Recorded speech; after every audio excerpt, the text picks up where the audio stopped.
2026-এর সমস্ত মাধ্যমিক পরীক্ষার্থীদের আমি প্রথমেই বলবো তোমরা আজকের ভিডিওটা প্রথম থেকে শেষ পর্যন্ত না টেনে দেখো।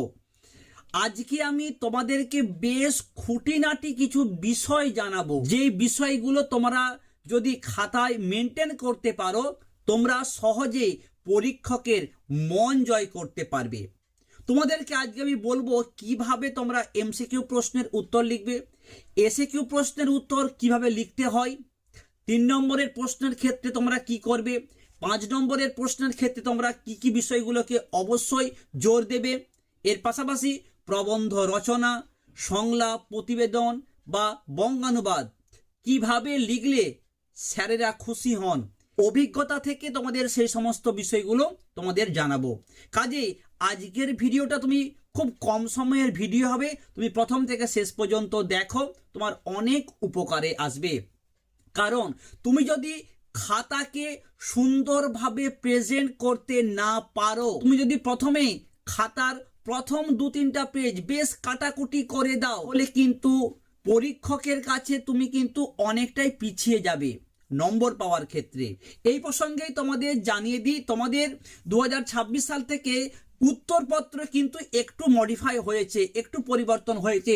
সেই বিষয়টা তোমাদের আমি জানিয়ে দিচ্ছি, ভয় পাওয়ার কোনো কারণ নেই। তোমরা প্রশ্ন পড়ে যাবে, তোমাদেরকে স্যারেরা প্রশ্ন দেবেন, সেই প্রশ্ন দেখে তোমাদেরকে যে খাতা দেওয়া হবে তোমরা সেই খাতায় উত্তর লিখবে। এই হচ্ছে সহজ সরল কথা। তবে এখানে তোমাদের আমি বেশ কিছু বিষয়গুলোকে উল্লেখ করব। তোমাদেরকে যে খাতাটা দেওয়া হবে তাতে থাকবে 14টার মতন পেজ। ওকে, তোমাদেরকে প্রথম পাতে তোমার প্রশ্নপত্রের একটা নম্বর থাকবে, বুকলেট নম্বর, সেই নম্বরটা তোমাকে খাতায় লিখতে হবে।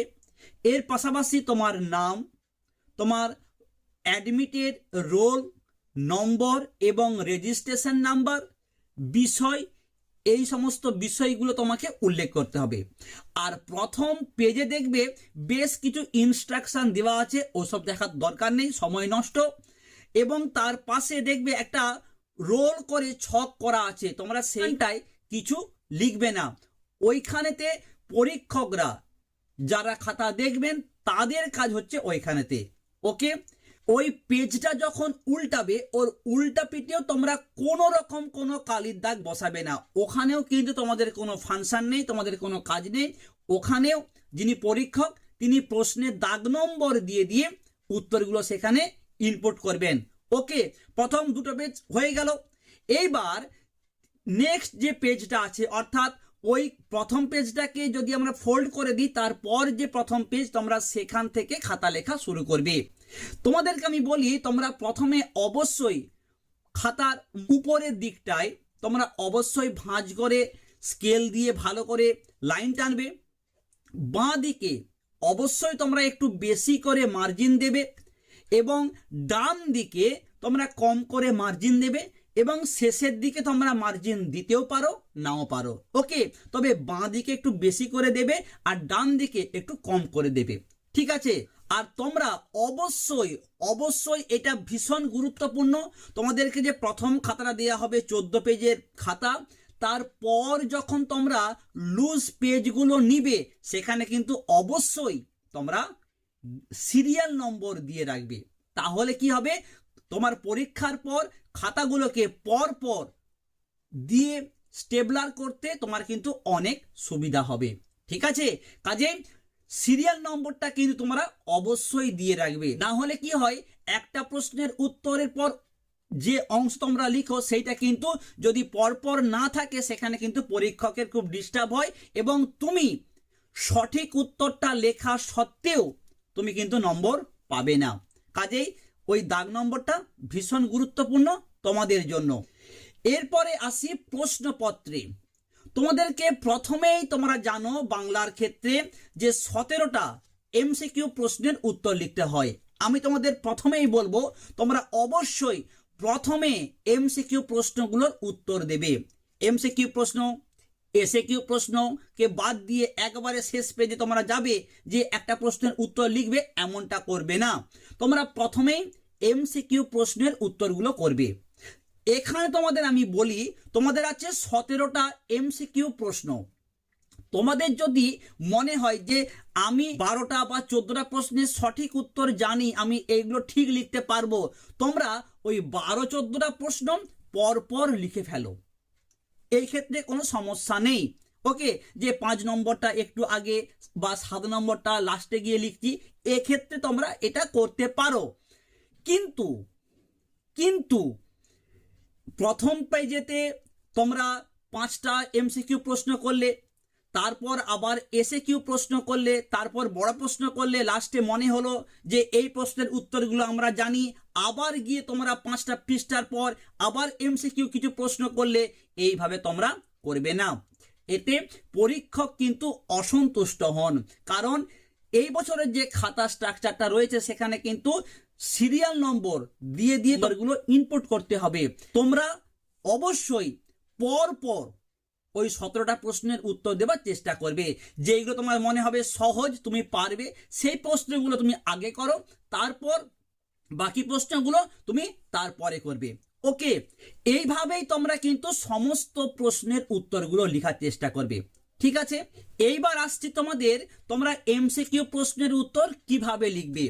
ধরো তোমার 1.1 দাগে প্রশ্ন আছে যে কত সালে কলকাতা বিশ্ববিদ্যালয় পরিভাষা সমিতি নিযুক্ত করেছিল।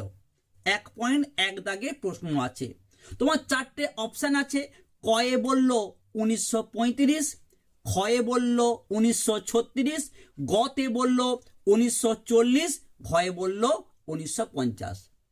আমরা জানি যে উত্তরটা হবে 1936, অর্থাৎ খয়ের অপশনটা ঠিক।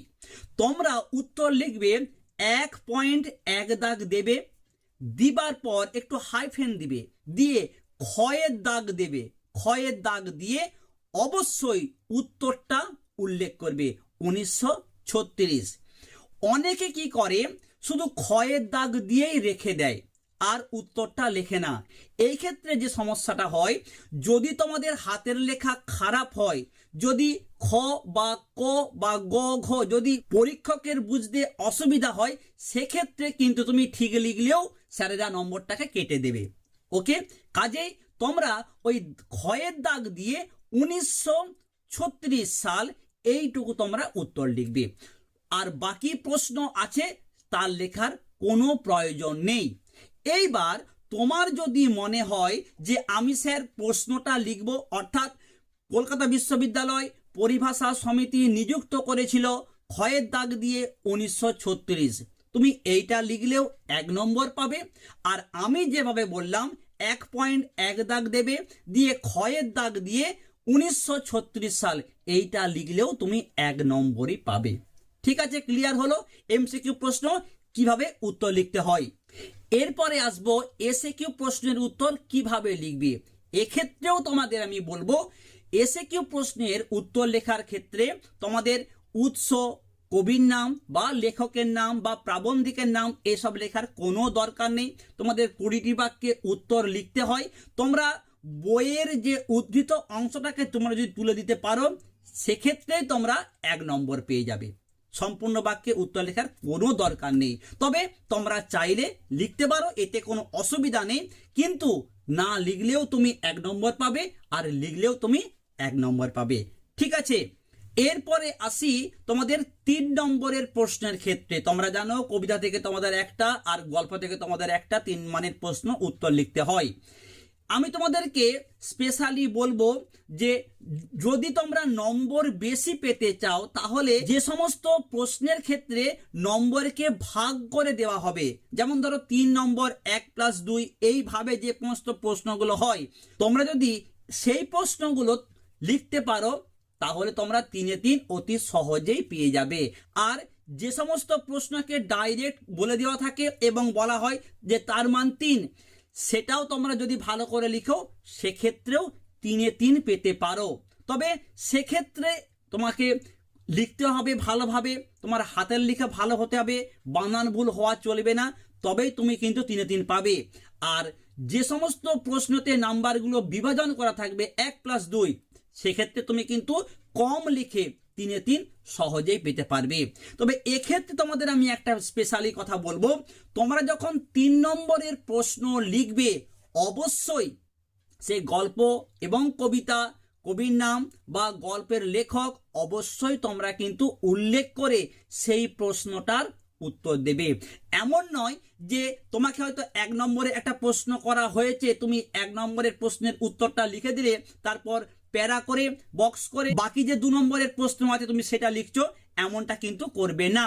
অবশ্যই তুমি যখন 1 নম্বরের প্রশ্ন লিখবে সেই সঙ্গে তুমি ওই কবিতা বা গল্পের নাম, লেখকের নাম বা কবির নামটা উল্লেখ করবে, ঠিক আছে?